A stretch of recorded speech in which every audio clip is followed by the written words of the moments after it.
Welcome, everybody. Welcome to the Sterling Jones Podcast, episode 6. Today we're in a different location. A little different vibe going on, but I appreciate y'all being here to start off.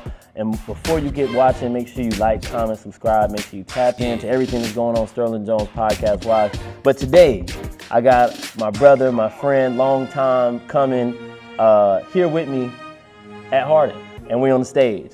And I was telling him before that, I wanted this to be a different look. I've been trying to do episodes with chefs in the kitchen. I want to do musicians in their place, and it's only fitting that I have you here on the stage. So I'm going to have you introduce yourself, and we're going to jump into it. My name is Phillip Johnson Richardson, a.k.a. Phil, a.k.a. Happy Father's Day, a.k.a. you feel me, like dad swag. You know what I'm saying? I'm Definitely here. Dad swag. I'm here. No, bro, 90s babies, look at us. We didn't plan this either. No, literally. We didn't plan this, but we here. Everybody dad swagged up. For real. Key. For real. Back. Shout out Key. Key is here. That's all we got today. There's nobody else. Three of us. Yeah, it's us three, the three musketeers. But today is a special episode. Like I said, this is a long time coming. Phil and I have known each other since the 6th grade. Man. Charlotte residents, Piedmont. You know what I'm saying? You know the vibe. So, like I said, it's only fitting, and we just gonna jump into it. You introduce yourself. Yeah. But tell them a little about what you do, who you are, and then we'll just rewind all the way back to 6th grade. I am bro. Okay. I'm an artist. I'm a musician. I'm an actor. I do a bunch of stuff, man. I'm really just out here like doing what I do. I am in New York. I just finished my Broadway run, playing the Tin Man in the WIZ REVIVAL, which is still kind of a thing that I'm adjusting to the fact that I did it. I mean, the shit is nuts. The shit is nuts, bro. I like the WIZ was my first show that I ever did at Piedmont. Yeah. In 7th grade. And I played, actually, I was over Khalil's crib recently. Khalil, somebody Khalil. we went to Piedmont with. Yep. I was over his crib and he was like, yo, sign my program. From when we did it at Piedmont. He still got the program? He still got the program. He got the DVD. He got the whole joint. Oh, he did the whole collection. Because Khalil played the WIZ, whatever. So he was like, sign a program. He was like, yo, sign what your name at. I said, bro, I don't even know where my name is. Because I didn't play a role in the show. I just was like in the background. I was the yellow brick road kind of thing. Brick road. I had one thing where I had to walk, I think, at a pro off stage at the very end of the show. That was like my moment. But everything else, I was like in the ensemble dancing in the aisle. Yeah, and I was on the pit band, so I just played. I saw your name too. I said, I'm on there. Yeah, so that production is so full circle. And I've heard you talk about in all your interviews, which is dope. But we literally did the WIZ it was 7th grade. 7th grade. And all of us had different parts. And did you audition for a lead role too? I auditioned. Everybody auditioned for the show. Auditioned. Oh, they just placed people. No, and then I got a call back for the Tin Man, actually. Okay. But at the time, and I've talked about this many times, at the time, I did not want to play the Tin Man because I was like, to me, the role of the show was the Scarecrow because it has the longest time with Dorothy. Yep. And it's the Michael Jackson joint from the movie. Everybody wants to be, Everybody wants to be that, but then actually, if you think about the old script, like the Tin Man has the most songs. He sings, which is like the killer, the What Would I Do If I Could Feel, which is out now. Go stream the cast album. Yes. I got to connect to my little artist channel. Yeah. But it's and then you get Slots of Moya, which is like a dance number, which is like you kind of get the full throttle, and then the hour version of the show that we did on Broadway. Excuse me, it's a lot funnier. So like everybody's funny in the show. Yep. You won't ever get to see it, but because we closed, but you can scream the cast album. But in Piedmont, I just wanted to be. It was my first kind of thing. I think that was my first time when I auditioned for the show singing in front of people. Wow. And I remember I sang With You by Chris Brown. Everybody was like, oh my God, Phillip, you can sing. Yeah, I was about to say, not to cut you, I don't remember you singing like that back then. Like not. I wasn't like. You know what I'm saying? Not all the time. You wasn't just busting out in the song. And that was my first time. Like I was when I realized I was like, oh, I can kind of sing a little bit, whatever. Yeah. And then I got serious about it because I did the musical that year, and I was like, I had the most fun I ever had. I was also in band. That's how we got cool. Yep. But I like started singing. And then the next year they did Bye Bye Birdie. I did it. I was like, let me go do it again. I got a little role in the show. And then I was like, I want to go do this I want to go to like Northwest. Yeah. So I ended up going Northwest. Yeah. Now I was tripping because I remember back in the day, do you remember us breakdancing, like us dancing?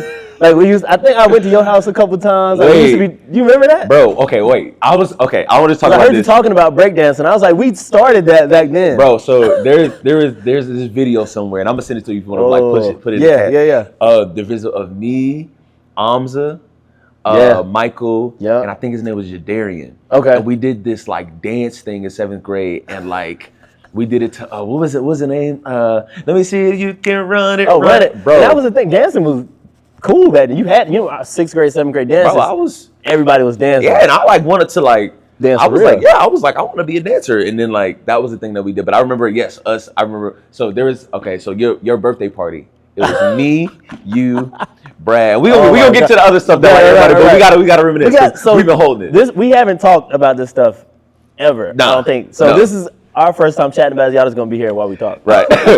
y'all can use it. No, but it was me, you, Brad, and I feel like somebody else came because we all went to Dave & Buster's at Concord Mills. Yeah. And then after that, we went back to your place and we made T-shirts. Do you remember that? Yeah, I forgot about that. Bro, and I remember because you had the little press. Yeah, my dad had the press. And I remember we all had like nicknames or whatever. Right.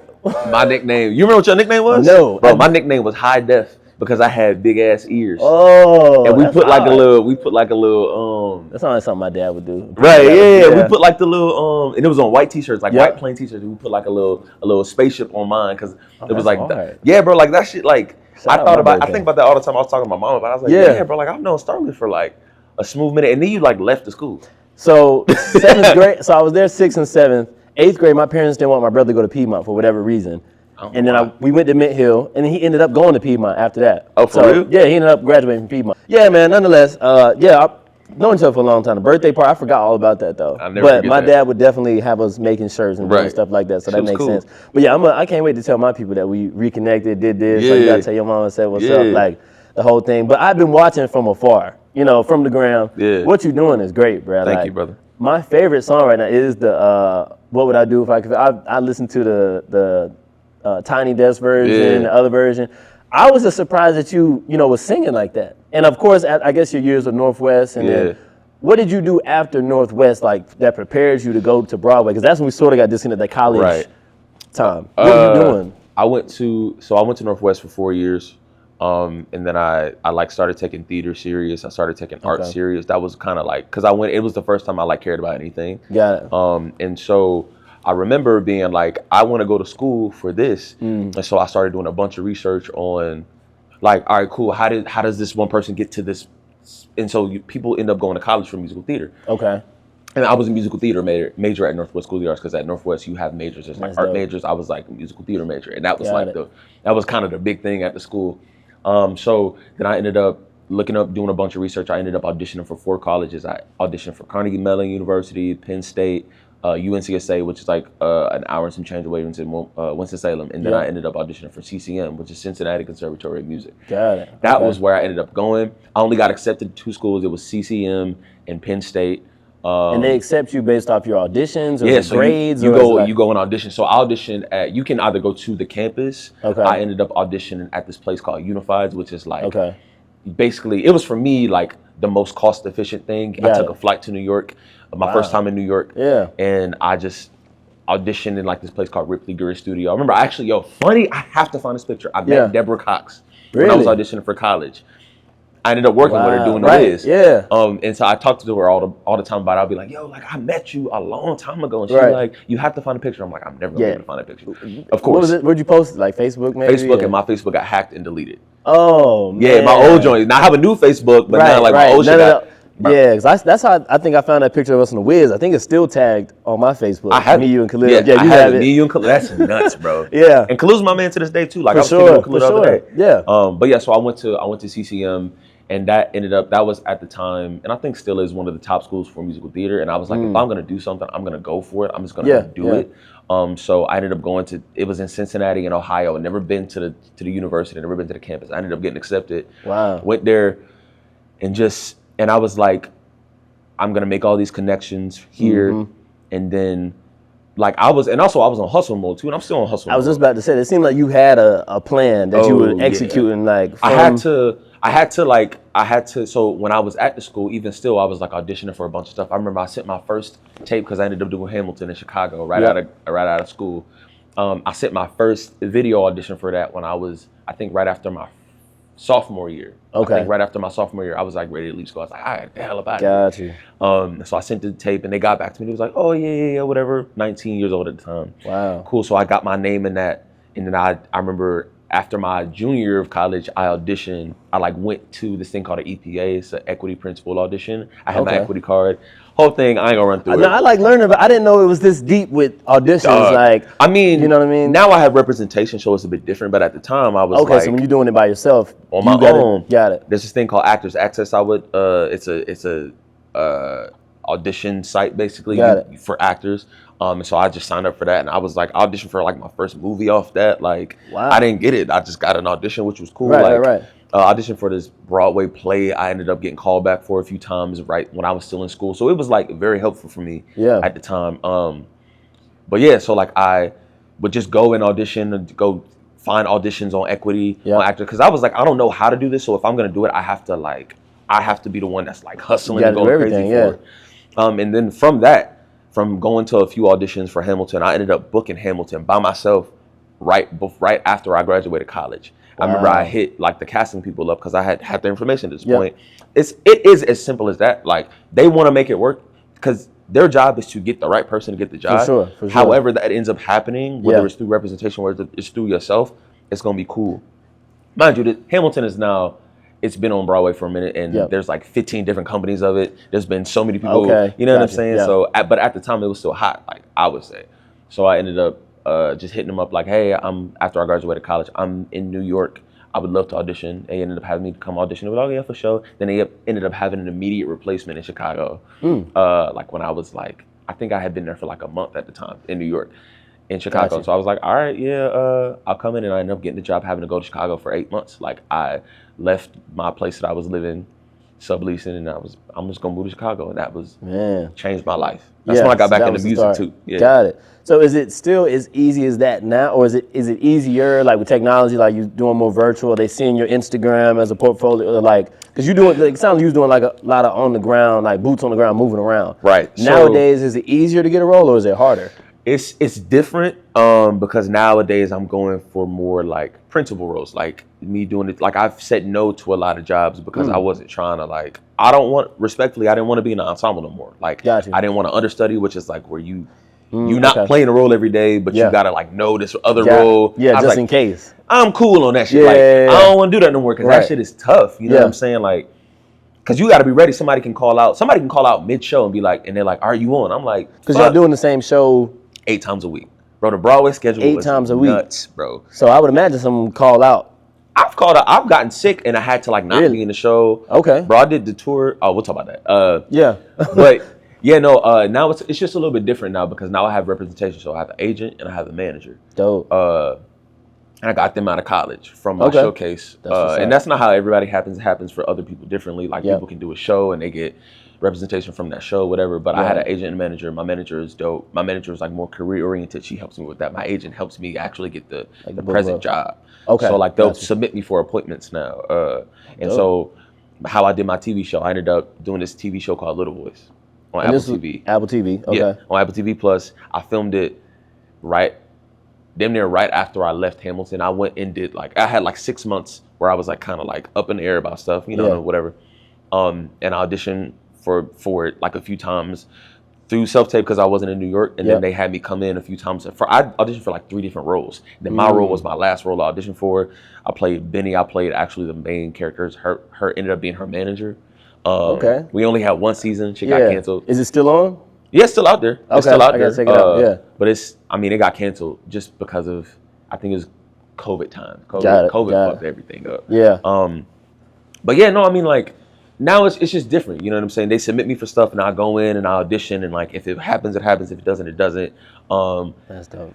Yeah, bro, and it's also like I'm going for bigger stuff now. Now I'll be going for like the movies. I'll be going for the. I was just about to ask so do you want to stay in the musical theater lane, or do you want to go straight like? I mean, like, I don't mind the musical theater lane. I think it's, you kind of take what the work comes, but my goal is like TV film, and because I've done some TV film here. I've done like a few episodes of I did an episode of Chicago PD. I did an episode of the show called Prove It Innocent. I've done stuff. Okay. Not to like, you know what I'm saying, but let me put my little. Let me just throw it out there. And I've done this movie. I did this movie last year actually, filmed one day on it.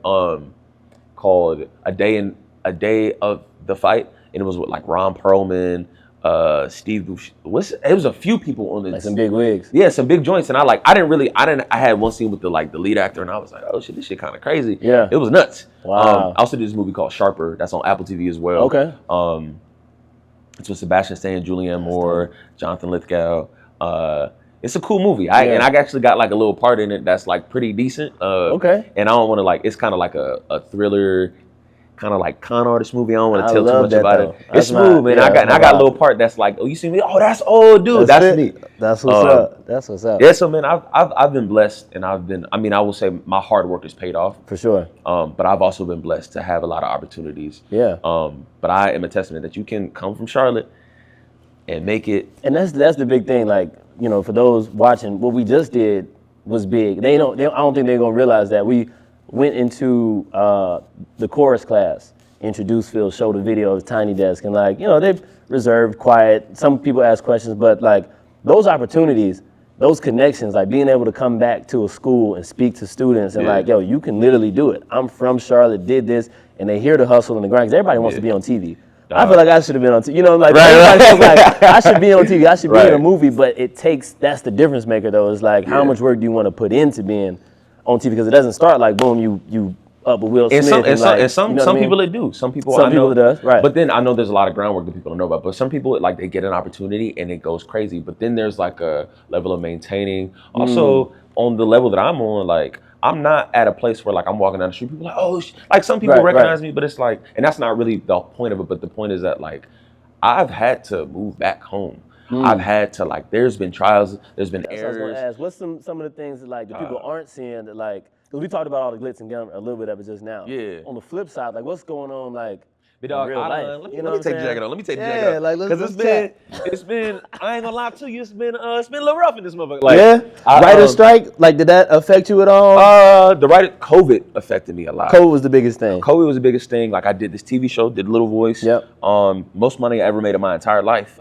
It was in a different tax bracket, right? Word. And still keep it a bean. My team was like, hey, bro, they kind of low blowing you, and I'm like, nigga, I don't have rent. Right. I don't fuck what low yet. Let's go. I don't think you know where I'm from. I'm from Charlotte. I don't come from money. I come from you know what I'm saying? We gotta make it work. Right. Type shit. So I'm like, this is the most money. This is more money than I was making more money in an episode than I know my mom was making in a year.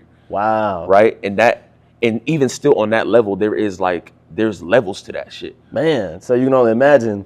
I'm thinking. I'm asking my other friend. I said, hey, what you making? He told me. I said, oh shit, that was a little low with me. Now we don't just do that. You know what I'm saying? Yeah. And that's cool. You live and you learn, right? Right. But I was like, my team was still they low blowing, don't take this. I was like, I'm taking this job, right? Yeah. Did the job.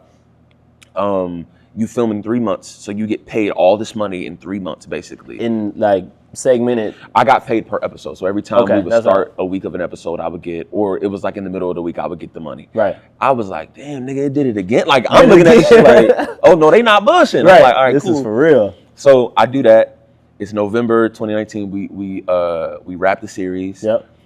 Then, and this whole thing is that you can work for really strong for 3 months, and then it's kind of what now, right? I had a lot of work lined up after that. That's what I was gonna say. You sort of working on other things while I was working on. Well, at the time I couldn't work on much because it's you film, and I filmed for 3 months, and I would film damn near every day. There would be a moment where I would have maybe a weekend off or something like that, or we would have days off. But it was I didn't really have time to film up. I remember I booked this other series, thing. I don't want to say the show just because whatever, but I booked this thing on HBO. I booked the episode of a really good role or something, and I couldn't do it. I remember I got this call back for this commercial. I was like, I couldn't do it, and I was like, all right, cool. This is the sacrifice that you make. Yeah. I remember I had an audition for the Black Panther movie, the one that ended up winning the Oscars and shit. Oh my goodness! I couldn't. I was like, it was my first time on set, so I was like, I gotta lock in, and I couldn't. Now. And when you get locked into a series, that your contract is if we do 7 seasons, you do 7 seasons unless producers or whatever don't want you to do it. Gotcha. So it was you get locked in and you might be I have a friend who's on Chicago PD. He's been on that joint for years. And not one of those syndicated shows just keeps rolling. Mind you, he making bread, but there's certain things you have to get approval of the producers to do other stuff. Okay, right. That's what I was thinking. Yeah. I was like, what? I don't give a fuck. I need the money. So however we do it. So anyway, we wrapped the series. Yeah. November. And then I had this work lined up, and that's November 2019. I'm working, I'm doing all these things, whatever. And I'm spending money like, and I'm thinking we go to season 2. I'm spending money, bro. Like, and I remember I had this other job that I was doing, this pre-Broadway workshop, right? Yep. Playing a super dope role in some shit that I wanted to do. Right. We worked on it for like 4 days. Then COVID happened. Like, and it was serious. Like, we had heard some rumors. Oh yeah, this thing that's coming from whatever. Yep. Yeah, whatever. I don't give a fuck. Because you don't never think it's gonna happen to you. Yeah. Right. Then the whole shit got shut down, and we like, oh shit. Yeah. All right. Hey, So then what now? So then I'm like still paying rent. I'm living in New York. I'm paying rent, whatever. And then a year goes by. Yep. And I don't really get any work because it's 2020, and like a lot of people who had work had already had that work. Like I had a friend who so what you talking about was all prior to COVID? Yeah. So I didn't have no work post-COVID. It's March. It's March at this point. I don't have no work. I'm like, all right, cool. I'm cooling because I got money tucked away, but I'm like, I'm spending it like it's gonna be there. Right. Mind you, I'm still paying rent. Like I'm doing other shit. Like it's not just like I'm just spending money, but I am spending money too. That's crazy. I was actually in New York. I should have hit you. This was years ago. I think you did hit me. Right before COVID? Bro, I think because I remember you was kicking it for with my like, birthday with Taya. Yeah, I was with Taya. Yeah, you hit me and I was like, I remember what it was. I'm pretty sure I did. I was going through shit. I was like. It was February of 2019, so it was right before COVID hit. That was my first time up there. I was going through some shit. Understandable. Definitely going through some shit. Understandable, And I remember, I was like, you can kick it, but like, I just, bro, my head was in a different space. Like I was going through some shit, and there's a lot of mental shit that I had to deal with during COVID. Anyway, so I did this whole thing, and I ended up losing all my money. Long story short, losing all my money. Like I got to rock bottom where I was like, I gotta move home. Like, my lease was up, and I still had some bread, but it was like I don't have as much money as I had. Like, and I don't want to get a job. It's COVID. Like I don't really know what to do, so I ended up moving home for 8 months. Moved back after work, and then I ended up. Another long story short, I ended up getting injured. I had herniated a disc, 2 discs. Oh no, herniated disc and then bulged another disc in my back. What'd you do? Bro, I just lifetime of just like back hurt and shit. Like, and also I be dancing, so I be doing you break dancing or something. Like, you know what I'm saying? Like, basically though. But like I ended up just fucking my shit up, and then I had to move home again in 2023 last year, and this was like. And I was living in the Bay Area for a minute before I moved home. I remember like it was New Year's Day, and I like walked downstairs in my grandma's basement and just broke down crying because I was like, my God. Not a fucking game, you know what I'm saying? Right. And that's life though. Like I think that taught me a lesson that I needed to learn. And so then I ended up working at a pizza shop, and I remember I was auditioning for the WIZ. Like it was time I was working at Costco in the Bay Area. I said, can't do this no more. Yeah. Respect the people at Costco. Shout out to Costco for real. Nah, the shit's fire. Like, but I was working there during the holiday season. Oh, bro, yeah. Bananas. I was gonna ask if you ever had a regular job with all this like actors. Bro, I have, and I still might get a regular job after this. You know what I'm saying? Like Facts. that's part of the journey. Respect. Yeah. You know what I'm saying? Like you kind of gotta eat your ego. Roger's the biggest job of my life. I performed with Tiny. I went to the motherfucking Met Gala. I saw that. Nigga, I went to the Met Gala. Shout out to the Met Gala. Shout out to Anna Wintour's daughter. I love you. Nah, y'all snap. That shit was crazy. But I still might have to go get a regular job after this. And that is like part of like, I have to like eat that, and like social media got niggas twisted. Like, nah, I'm up. Like, that's how I was thinking after I booked that TV show. I'm like, I ain't working at no job. Nigga, fuck you talking about? I'm an actor. You said I done been on the motherfucking TV. Sarah Bareilles, J.J. Abrams, nigga, Star Wars. Fuck you talking about? They was like, yeah, cool. Your bank account say you got to get a job. So I ended up, I had a few jobs, and I ended up working at this pizza shop last year, 8 months in Concord. Shout out to Afton Pub and Pizza in Concord. I fuck with them. They let me go and audition, and I wasn't making no money, but it was like, it was cool. Like, but that was, for me, that was a time where I was like, all right. I remember I said to myself, if I don't book something that changes my life next year, I'm gonna stop. And then I ended up booking the WIZ. I ended up booking this show at New York City Center, which is a big deal. Yeah. And then I ended up booking the WIZ, and I was like, oh, for sure. And that happened through, was that one of those things like your agent, manager, people like audition for this? So I hit my team up. I hit my team up in 2022. They was like, oh, the WIZ come out to Broadway. I said, get me in for that. They said, for sure. And I knew the director, I knew one of the producers, I knew the casting director. So it was like, it's always good to know people. Yeah. Keep relationships. Always keep them motherfuckers straight. Like 100%, even there's be shit that I'd be like, I don't really rock with this person, but like on some like business shit, you gotta like whatever. Cool. Right, got you. But yeah, so I auditioned for that, and then I got the role. But I still, after I booked the role, it was February. I had to go back and work at a pizza shop. I was like, so that was when I was kind of like, oh, I have to like walk like I know who I am, like regardless of like where I'm at. Like my head has to be like, nah, I'm working at the pizza shop. I'm like, these motherfuckers don't even know who I am. I'm writing my name upside down and shit, like on the shit. Like, what can I get for y'all? But I had a good attitude. It was like, for sure. And like people was like, yeah, you an actor. I was like, no, I'm like real life an actor. Like I've done shit. And they looked me up. They was like, oh, you are like, and I'm saying, yeah, bro. Like, no, Google me. Yeah, Google me real quick. Google me is nuts. Google me. I don't think I'm gonna ever get that one off. That's I literally Googled you. I can YouTube you. That's what I told the kids to do. No, I mean, all your stuff come up. Like, nah, it's smooth, but that's dope. I think that's dope, man. All that to say, like, there's a lot of ups and downs, trials and tribulations. But I'm happy where my head is at because I'm 28 now. Bro. Yeah, seems like you're in a good space. When's your birthday? Like a week and some change ago, August 17th. Right. Okay. Yeah. So I feel like I'm in a good space. We were just talking about, bro. We getting old, bro. Yes, sir. We getting about old. That. You said your sister went to school the other day. Bro, I ain't gonna say where she went to school because I try to keep. But I took her to her first day of school and I was like, she in high school, bro. Dog. I said, hey, what the fuck? Like, what's going on? Like, bro, she's the age that I was when she was born. I was 14 when she was born. Yeah, I think I remember. I remember your mom like being pregnant. It was right after like middle school. Yeah. Well, she was pregnant during middle school. Okay, I remember that. Maybe. Was it 8th grade? Yeah, might have been 8, but like we had Facebook and like you can see pictures, like family pictures when you was doing stuff. She's and now I have 3 little sisters. 3 little sisters, 10, 12, and 14.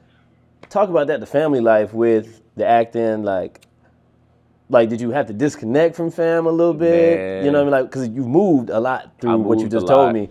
So keeping the family close, or maybe not. How did that work? There was a minute where I was like, and not intentionally, probably. Never intentionally. Yeah. I mean, there was a minute where I was like, I gotta get the fuck out of here because I gotta do my own thing. You know what I'm saying? Because I was taking care of myself. I'm not saying I was, but I would babysit a lot.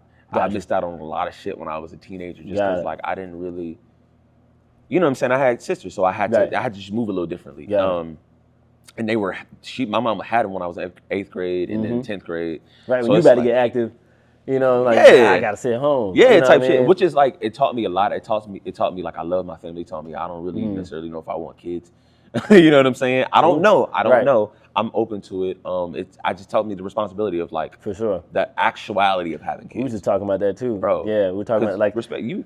He had to dodge some stuff to get here. You know what I mean? Yeah. Like, get baby somewhere, this situation. And I'm like, I totally get it. Like, if you can't, it's cool. When I talked to you last night. Yeah. I was like, I'm gonna see what he can do. And then I had to call him this morning. I'm blowing up his phone. Yeah. Keep phone up. I'm like, keep always answering for me. So I know he would, but I figured something might be going on. Like, life changes. Bro, life. No kids either. Like, so I can only imagine. Oh, pray to God, I don't got no kids. I can only imagine how it goes. Like. You probably couldn't have done none of the stuff you're doing if you had kids. All that moving around. You could have, but it would be a lot more difficult. Right, I've been able to move a certain way because I don't have kids. But there's a level of like, there's weight on my back. Like I care for my family. I care for my sisters heavily. Yeah. I care for how they like, for knowing they have like a father figure and they like, I care for that shit. That's like part of my whole thing just for, you know what I'm saying? Like, I think that's part of my motivation. Like, there's a lot of times I damn near quit. I almost was like, and then like, I'm looking at them and they like, yo, like you, I'm like, oh, they looking at me. You know what I'm saying? They care about what I'm doing. So like, let me keep going for them on some whatever.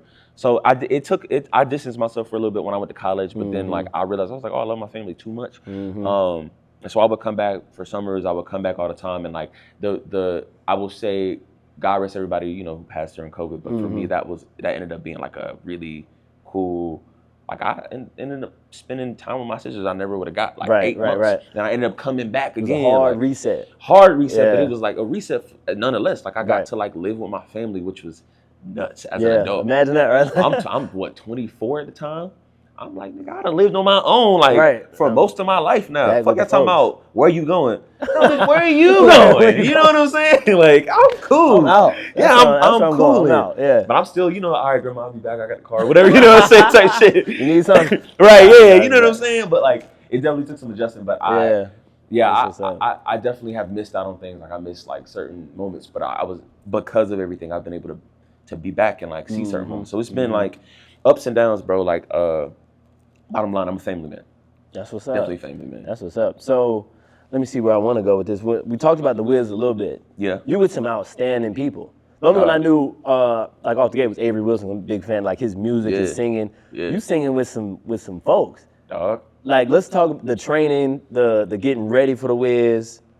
What did that look like? Bro, we did this workshop last year. Yeah. Like a year and some change ago. It was like May. And it was the first time I met everybody. It was Deborah, Wayne Brady, Deborah Cox, Wayne Brady. Yep. The guy who plays Lion Kyle, Ramar Freeman, Avery Wilson, Yep. who I also knew. And it was some other people. Melody Betts, she plays our Eveline. Okay. Nuts. Yeah. And I'm sitting here like, mind you, I know I'm supposed to be here. Right, but right, there's right. a level of like, me? Nigga? Like, recognizing who you with. Like, you know what I'm saying? I had to like, I was like, all right, what's popping? You know what I'm saying? Let me get my shit together. So there was a minute of, I had a little imposter syndrome, and I had to like, and that carried its way for a little while. Like, mind you, these people became my family. Like, yeah. I can imagine y'all together all the time, bro. But like you said, just getting in there with them, like, man. Bro, it was nuts. Yeah, that's an all-star cast, all-star, bro. Yeah. Like Avery is somebody who like I used to watch, and mind you, I didn't realize he was my age. He's our age. Really? Wasn't he on Vine and all that back in the day? He was on Vine. You know what I'm saying? I used to tell him, I'd be like, bro, he was on The Voice, but he was like 16, 17 around that time. So I'm like, oh shit, he was young him back then. But he, you know what I'm saying? Like he's being with people like that where I'm like, oh shit, like I get to work with these people and I get to like sing with these people. Deborah, I met Deborah and I took a picture of her because I'm like, it's Deborah Cox. All-star cast, people like Wayne Brady, like I'm like, there were so many times I wanted to be like, does Wayne Brady have to choke a bitch? I think bro, we would make jokes all the time, but I'm like, I'm not gonna do that to him because I know like, I just know that shit would be so fucking annoying if somebody did that to me. Just hearing that, Nah, but like, yeah, there was definitely some imposter syndrome there because you know what I'm saying? I know who I am, but like,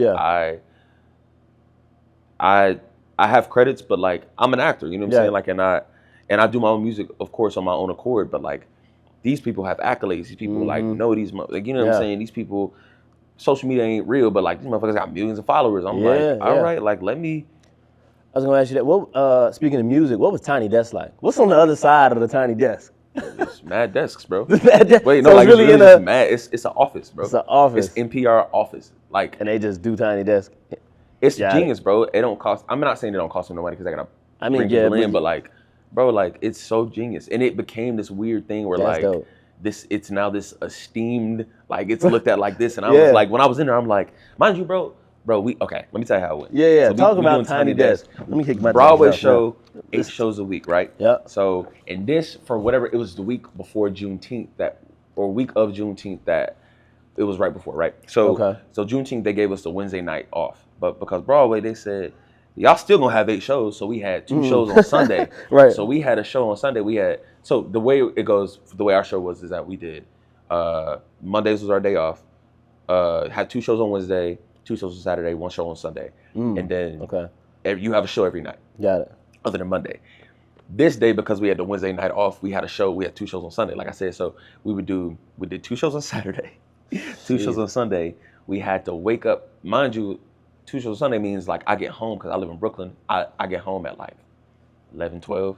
Damn. I go to sleep. We got to be up. We got to catch the train at 5, 6 a.m. to go to D.C. I'm like, on our day off on Monday. So we on the train. That's what Tiny Desk is? Yes, in D.C. It's in D.C. Another thing I didn't know. So I always thought it was in New York for some reason. It's in D.C. As I think the NPR desk or the NPR thing is in D.C. D.C. is big base. Oh yeah. I just always in my head for some reason thought it was in New York. There's some beautiful women out there too. Oh yeah, D.C. Got them. And I'm talking about I'm looking around. I'm we talking about in the office? How y'all doing? What's going on? How y'all doing? Yeah, no, for sure. My name is Phil. Yeah. Nice to know you. Feels good music. That's what's up. No, but so then we like basically all sleep on the train. But part of like, with singing you need to sleep and you need to rest. Like I'm like, bro, I ain't got no recoup time. So I'm nervous the whole time. I'm like, oh shit, like I have to sing the song and this song is like, and it's live, bro. Yeah. So we rehearse it twice. We get there I think we get there 6, 7. They do like makeup, get ready, get dressed, whatever. You rehearse it twice. Are you okay? So they gave you like a little rehearsal, whatever. Okay. We did the setup. All right, this is what's gonna happen. This is how y'all move here. This is how you move here. Things always go right. And then there's like a little audience. They bring in people to like watch you. To watch. And there's like the NPR people who also work there, and we sitting there and we like, all right, like it's time to go. And like your shit coming up. Mind you, like Avery's already done this before. So everybody like, yo, hey Avery, how you doing, man? Good to see you. Right. I'm like, all right, you're cool. I sing right after Avery, so I'm like, Yeah. I'm sitting there, and we're singing, and I'm trying to warm my voice up. I'm like, I'm scared because I'm like the first few times I sang it, I'm cracking. I'm saying, oh shit, Right. I don't know what's about to happen. But then it goes well. It goes pretty decently. It's not my greatest vocal performance, but I just gotta You leave. snapped on that. I appreciate it. I watch it, like, since we've been talking, I've watched it over and over and over. Like, I'm a musician. Yeah. I like what you did on that. I mean, there's just enough, bro. I'm not a perfectionist, but there's always gonna be of course, something I do better. yeah. And I do think, like, vocally, like, I was a little tired, but I think that, like, the thing about me, even if, like, I'm always gonna, like, put my all in something. Right. So, like, not to, like, downplay, like, my performance, but I think maybe if it wasn't my best vocal performance, it's like, hey, bro, but, like, I put my all in. I think that people felt that. That's what you can feel the just the feeling of what if I could feel. You know what I'm saying? You really feel like a Tin Man is like crying out and saying, what if I could feel emotion? You know what I'm saying? And that's what I feel like it was conveyed in that. You know what I mean? I appreciate that. That's crazy, bro. I played in my car. I played it all last night when I was when I was texting you. I was just like prepping, like trying to get stuff together. Bro. Nah, for real. Like, I love that song. I never I've listened to it, but, like, I appreciate it a lot more. I think they gave me free reins. The music director, shout out to Joseph Joubert and Alan Renee Lewis, the vocal arranger of the show, and the he oversaw the music supervisor, Joseph Joubert. I think they wanted it to be like, they wanted us to sing, they wanted us to, like, kind of give our own rendition of it. So I was like, I changed the key. I said, yo, can we take it down a half step so I can, like, really have my way with the song? And then it was like, yeah, bro, just, like, do what you want. And then I kind of sort of just found this pocket of, like, oh yeah, backstage they said I used to sing like niggas in the 90s. Like, yeah, you sing with emotion. Casey and JoJo. That's what Shout out the city. And it's like, but I'm like, I'm a lean into. That's sort of like, my influence, and, like, I like when dudes was begging on. Yeah, songs, you know what I'm saying? That's T-shirt out, open. You know what I'm saying? Like, that's what it feel like. It feel like you begging to have some emotions. And I'm like, all right, for sure. Like, but it's kind of like the whole, like, toss up of it is like, bro, you have a heart. Like, look at how you singing, bro. Like, you gotta have a heart. That is the funny part of it. You do have a heart. I mean, I feel very blessed to have done Tiny Desk, bro. That's a checklist that I don't even think I never thought about. Right. Like, many times as you watch Tiny Desk, like, bro, I used to, like, discover artists. My first time seeing Tiny Desk was Tank and the Bangers, and I'm like, bro, Tank and the Bangers. That's a beautiful one. Oh my God, bruh. And the big thing about that's crazy you say that. I was more drawn in by the what's the amusement park they said? Jazz Town they had an amusement park that was centered around jazz in New Orleans. Okay. Prior to Jazz World or something like that. Excuse me if I'm saying it wrong. It was an amusement park in New Orleans centered around jazz. That's the birthplace of jazz. When the hurricane came, it shut down. Six Flags bought it, and it became Six Flags. But it was an amusement park centered around music. Like, all of the rides, everything was just jazz. Nuts. Yeah, and she talks about it in her Tiny Desk. That's where I first heard it. And I looked it up. I was You was crying your eyes out. You couldn't. You was It's beautiful, but nah. She snapped. Like, the stuff she does with her voice is crazy. Yo, she's nuts. You know, like the band. I watch a lot of those because I'm a music guy. So, like, I've seen that one. Tank and the Bangers is definitely up there for me on Tiny Desk. Tank and the Bangers, Saba is one of them. Yeah, what's your top 5 Tiny Desks? Tank and the Bangers, Saba, Usher. Yep. The WIZ. The WIZ. I throw that in there. And the WIZ. What you talking about? Like, nah. I like Georgia Smith's is really good. I didn't see that one. You never seen that? It's old. I saw Flo Millie's recently. I like Flo. Shout out to Flo Millie, bro. She's fire. She's killing. She's nuts. Let's talk about who you listening to nowadays. Who you? I listen to a lot of myself. For sure. We're gonna talk about your music in a minute too. Down to Me by Phil out now. That's my joint. I got a lot of music out. But that's the one I'm. You know what I'm saying? We're going with right now. It's on some little toxic whatever. Yeah. Who am I listening to for real? I listen to Smino. I love Smino. Okay. I think he's one of the coldest niggas out here. For sure.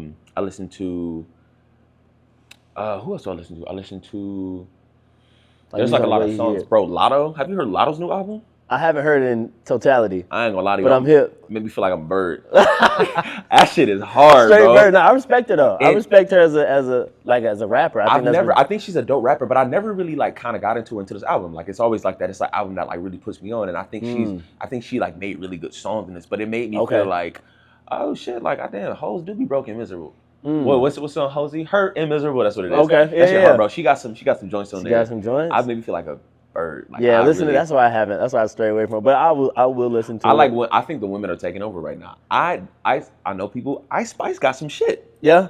Is that your New York bias, you think? Or? I don't even think, you know what it is? I think Cash Cobain too. I think there's like, yeah, for sure. I think regional music is still like a thing. Like when I go to, I heard, you know that song Fisher? Yeah, yeah. I was just with, I don't know if you saw, I was with Ruby Rose not too long ago. Oh, no, I didn't know that. It was this artist showcase they had here. She was there and Basswack was there. Oh, smooth. Yeah. That's crazy. So I mean, he performed. That's cool. That's cool. Mm-hmm. So I was at a spot, I was at my homie's crib for like July 4th or whatever. We was outside playing space, whatever. Yeah. They played Fisher. Whole shit went up. Mind you, it was only like 12 of us niggas kicking it. I'm like, whole shit went up. I'm like, yeah, I'm like, hold on, this shit kind of crazy. But I think people, you have to see how like, you know, certain shit affects certain people. Because my song out now is like, it's not like that, but it's kind of got the drill vibe. It's got that drill vibe. And I remember showing it to my manager, and he was like, that's cool. I was like, bro, this is a single. I made it. I remember that was the first time I recorded it in my studio. You recorded? You did everything yourself? So me and my man Flex from Chicago. Shouts out to Malcolm Flex. That's my guy. He's my producer engineer. Gotcha. And so he came up I bought a studio. I was like, I'm gonna get a studio because I need to like start recording. Yeah. And I was like, come up. I was like, bro, I'll get you out here, bro. Whatever you need to do. He came up. Shouts out to him. He was like, yeah, bro, whatever you need. Came up, stayed with me for a few days, and we just set up my studio and we recorded. So I had this thing where I do these 20-minute drills, where I was like, hey, I'm gonna set a timer, 20 minutes, because we worked together since 2019. So that's my man's, and it'd be like we'll do sessions for 12 hours. So I said 20 minutes. Let's just cook and see. I want you to make a beat in like 10 minutes. He pulled up that sample. I said, ooh, put some drill hi-hats on it. Yeah. And I just started, I was like, I didn't write nothing down. I said, you said you never speak to me again, but we were right back where we started. I was like, bro, what's the shit that I'm going through right now? Right, and the song that I sent you. That Baby joint, that shit hard. Yeah, so I'm getting a lot of reception on that. But it was me just rapping, like what you said, rapping about what was going on. I just got back from Tulum. Yeah. I really did have 3 in the crib. Yeah. I was just, like, everything. I rap about like, you know, we from Charlotte. We not like selling. We not doing nothing. I'm not really. I'm rapping about the shit I be through. Yeah. You know what I'm saying? Life. Like I'm rapping about what's really going on. But Baby is getting a real good. Yeah. Right now, so I'm pushing that. Shout out to that. Shout out to that. You gotta tap in when your stuff comes up. Like get on a song, cause I got a studio in my crib too. Oh, so I do everything. I grab YouTube beats, but you know. I don't look, bro. You gotta get it how you get it. I get YouTube beats. I'm not I can make beats, but I don't have the stuff. I have made some beats. I think also production is like, because I work with my man Flex, like where I be like, I'm super involved in the production of a song. And I was talking to him, like I remember like after we did this whole thing, I was like, hey bro, like does it make sense for me to have producing credit? He was like, bro, yes, you literally we orchestrate the whole thing together. Right. So it's like, so he 20 minutes, set it. Got the beat. Sort of, and I said, all right bro, tap me, and I'm just about to go crazy. I don't even know what I'm about to say. And I just said, you're gonna come down to me. I was like, oh, this shit kind of hard. Me on my love. And I was like, oh, this shit crazy. Yeah. And so you start getting that rhythm, and it's like, that's my favorite. My favorite thing about making music is when you like, I always feel like I got a hit. I don't give a fuck what it is. Always. Even if it's trash. Right. When I listen to it like a month later, I'm like, I don't give a fuck. When I'm making it, it feels like I have a hit. And I just love creating shit. Right. And that's my whole thing about this 20-minute thing is that we can come up with something. We come up with some that I probably would never see the light of day, but like, just that you just gotta, it's muscle, it's you know, muscle, what is it, muscle memory, repetition. Yeah, just kind of get the flow, whatever. So we making the shit. I'm like, all right, this shit cold.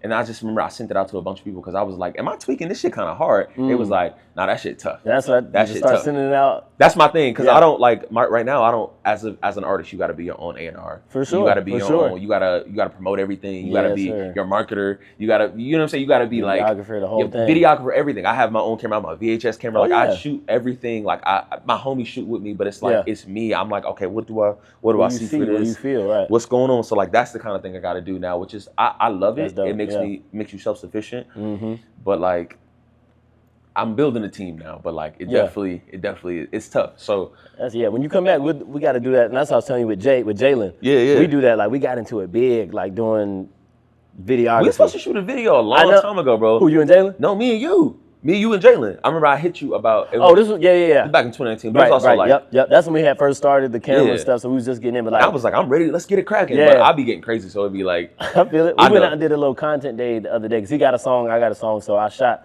him, he shot me, and that's where the clip that you saw. Yeah, that shit hard. So that's just like a little teaser, and then we got more. But like when we come back, we'll definitely. I'll be back. I'll be back for my show. Let's talk about that music, live shows. Your live shows be popping. I'm at this one. I'm definitely there. I'm there for this one.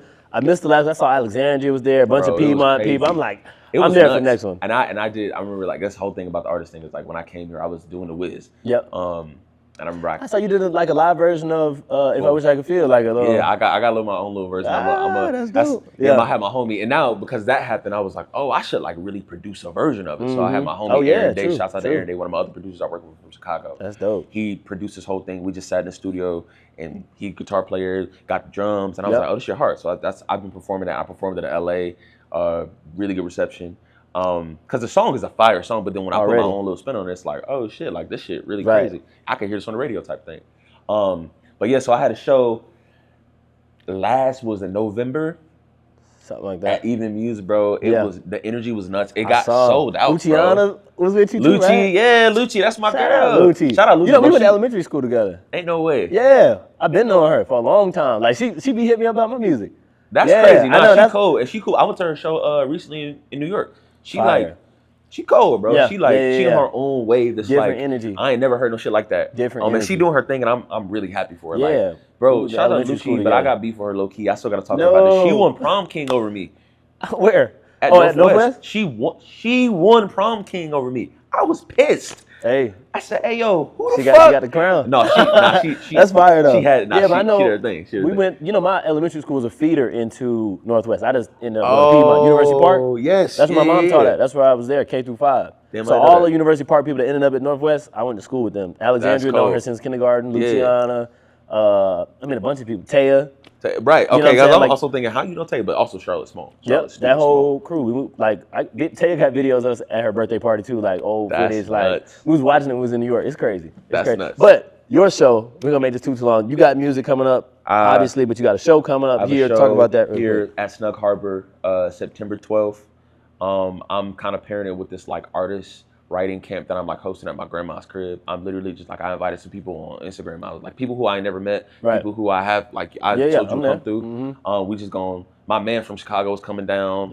My man from Greensboro is coming down to engineer a bunch of stuff. We're just gonna like cook and see what we come up with, you know what I'm saying? And I want to pair it with that, and then I'm gonna do a show with some dope Charlotte artists. Not just, and I don't want to call people Charlotte artists because I don't consider myself Charlotte. I consider myself an artist who's from Charlotte. So artists from Charlotte, artists from the area. Yeah, you know what I'm saying? Because I don't like, there's like, you know that Kevin Hart thing where he's like, you a local ass bitch. I'm like, wait, no, I don't like that. We all just doing our thing, and I think you gotta just happen to be from Charlotte. Build your community out here. You know what I'm saying? Go wherever you from. Because I live in New York, but I still come back and I tap in with people. So for sure, artist named Natalie Carr. Okay. I met her. Actually, how I met my manager was through her. Yeah. I came to her show. We just used to, kick it on Instagram, whatever. Yeah. And I came to her show. I was like, for sure. Then my manager was like, I had a North Carolina jacket on. Yeah. A Panther jacket. He was like, "Oh, you from Charlotte?" I was like, "Yeah, bro." He was like, "I'm from Winston-Salem." I said, "All right, cool." And we just tapped in. He cool. That's fire. Event person out in New York. Yep. My homie Demeanor's doing a set. That's it's gonna be a bunch of artists, almost like a showcase. Damn near, it's like 5 of us. Okay. Some people have shorter sets. Right. This dude King Noli, he went to Northwest, one of the coldest. He's piano player, drummer. Right. Cold, bro. I remember I saw a show at Evening Muse one time. I said, "Oh, this nigga is nasty." Yeah. So I said, "You know Sean Mason?" Bro. You know Sean Mason? Yes, I know Sean Mason. He went to school. He went to University Park too. But for real? He's doing the jazz nasty, thing. Bro. I met him, bro. I met him on some random shit. I was doing a show in New York. I did this workshop of a show, and he was playing, and we was talking, and he was like, "Oh yeah, I'm from Charlotte." I said, "You from Charlotte?" I said, "Bro, I'm from Charlotte." You're not really from Charlotte. He was like, "Yeah, I think we talked about you." He was like, Sterling. I said, "Bro, I went to middle school with Sterling." Right. He went to Friendship. We played on the band together there. He went to Juilliard. Yeah, bro, he's nasty. Outstanding. Mind in another place. You know Luther or Sam? I call him Sam. Sam Allison. Tall, big head ass nigga. Probably so. I probably had to see him. He played drums, keys. He used to play sax too. Okay. I'm pretty sure I do. He another one of them motherfuckers who's like cold. Bro, some talent here, man. Bro, we got nuts. Like, bro, Renee Rapp is from here. Right. She's nuts. She's like blowing up. Like, it's a lot. A lot of people are from, and they all like, it's nuts, bro. Charlotte really good. But there's something in the water out here. I don't know what it is. That's what I'm saying. That's what I'm saying. But nah, it's gentrification. No, but on the 12th though, we are there. We there for the show. Bro. It's Snug Harbor. All the artists gonna be there. But before we wrap, flip that camera though. We're gonna see what we come up with. Give me some like. You want something for your song? That's no. I'm a freestyle. All right, it's a little, you know what I'm saying, a little shit I got. You want like a? Nah, give me some like up trappy shit. Yeah. Yeah, some shit like that. Say that. We live. We live. We live, bro. Right You already here. know. Hey, cut this up, though. Cut this up. Hey, cut this up. Make it look like we did something. Right. All right. Look. Lower? Yeah. All right. Hold on. Where the camera at? Look. Man, I'm sipping on lemonade. Got about 25 seconds to grab your attention. You niggas is Minute Maid. Hold on. Look. Now, I ain't never been afraid. Yeah, that's cap. But I'm the one that's on center stage. It don't matter what I'm finna say. Man, what would the winner say? When it comes to a label, I'm independent like my sister's mother. Got no bread on the table, but I keep it pushing like past flames. We don't see each other. I keep it pushing that alcohol out when I was under 21. Like I keep it pushing like I was in college. I was depressed, but I had some fun. Had some mental challenges I had to get over. In the meantime, I got plenty bums. I was running for president, light skin joint by my side when we should be done. Talking shit I had to overcome. Rendezvous and then I overcame. And I think she know I'm one of one. And I think the neighbors know my name. Yeah, she fire. I'm a fire sign. We in bed making fireworks. I shot it up like Columbine. I know it's mine. I don't got her ass, and I know she fine, so it gotta last. So when I hold this out, she got a lot of ass. That's it. That's it. Bitch, so I gotta grab. Well, we're gonna end the show just like that. This is another one, Sterling Jones Podcast. We just up here, we just vibing. You already know. Ladies and gentlemen, Phillip Johnson Richardson. You added the Phillip Johnson Richardson on Richardson, there. aka Phil, aka Happy Father's Day, aka, you know what I'm saying, 2 Chainz. Now, man. You already know what it is, bro. We locked up, but they gonna let us out. Huh. You know what I'm doing. Sterling Jones Podcast, episode 6. Make sure you tap into all the music, Snug Harbor on September 12th. We there, and you know the vibe. We on Dash Swag. We just having fun with it. Shout out Keith. Already. I gotta get a theme song. The Sterling Jones Podcast. The Sterling Jones Podcast. The Sterling Jones Podcast. And that's a wrap. You know what I'm saying?